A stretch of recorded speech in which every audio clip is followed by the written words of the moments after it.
This is Chapter 1, Savannah Bound. Blam! Splat!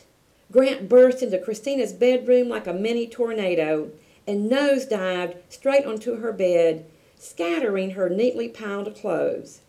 He sprang up and started bouncing. His unruly blonde hair swooshed up and down.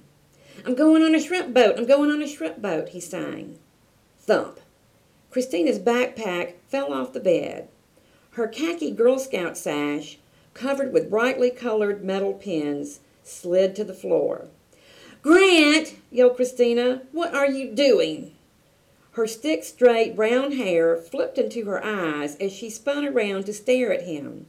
"I'm packing for Savannah. Now you've messed up everything." Grant backflipped from the bed into the middle of the room. His cousins, Ella and Avery, giggled uncontrollably. Christina's two friends, Grace and Amber, tried to hold back their laughter. Christina's brown eyes glared at her little brother. Avery tugged Christina's arm. "Come on, Christina, I'll help you pick things up." "Do a good turn daily," said Ella. She jumped up to help. "What's a shrimp boat anyway, Grant?" she asked.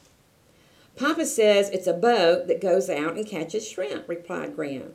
"We're going to Tybee Island." He looked puzzled. "I wonder how you tie a bee. Do you use thread?" Christina giggled. "You mean Tybee Island, Grant," she corrected. "It's an island just east of Savannah." "That sounds like fun," said Grace. She plucked Christina's sash from the floor. "Look at all these badges and pins you have." Grace began to jive around the room. "I'm so happy to be going to Savannah," she sang. "I can't wait for Girl Scout Camporee. And we have 3 whole days to see Savannah before it even begins." The girls were headed to the National Girl Scout Camporee at Fort Stewart, just a few miles from Savannah. It was the 100th anniversary of the founding of the Girl Scouts, and the Camporee was going to be a spectacular event this year. Girls from all over the United States were coming to Savannah. Christina, Grant, Ella, and Avery's grandparents, Mimi and Papa, had a home in the lovely old historic district of Savannah. Mimi had invited everyone to stay there for a few days. They could explore Savannah before the big event began later in the week. "I love Savannah," said Amber. Her brown eyes twinkled. "I went there with my troop when I was younger. It was in the spring, and the flowers were blooming everywhere. It was beautiful." Each of the girls was at a different level of scouting. Tiny blue-eyed Ella was a daisy. Her cheerleader sister Avery was a brownie. Grace was a junior Girl Scout, and Amber was a cadet. Christina, the oldest of the group, was a senior Girl Scout. "I have to finish my summer honors history project on General James Oglethorpe while we're there," said Christina. "He was the founder of Savannah. I have a lot of research to do, but I can show you around the town, and you can do some things on your own. There will be tons of girls there. I'm happy Mimi can take some time away from her writing and take us to Savannah. She says she needs a vacation." Mimi was the well-known children's mystery writer, Carole Marsh. Since Christina and Grant were older than their cousins, they often traveled with Mimi and Papa when Mimi researched her mystery books.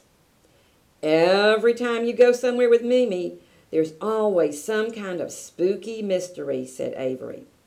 "Isn't that how she gets all her ideas for the mystery books she writes?" "Not this time," insisted Christina. She patted her younger cousin's arm. "We have other things to do, and this trip is purely for fun. No mysteries allowed." As Christina closed her suitcase, her grandmother breezed into the room. "Is everybody ready?" she asked, her shiny gold earrings swinging around her short, sassy blonde hair.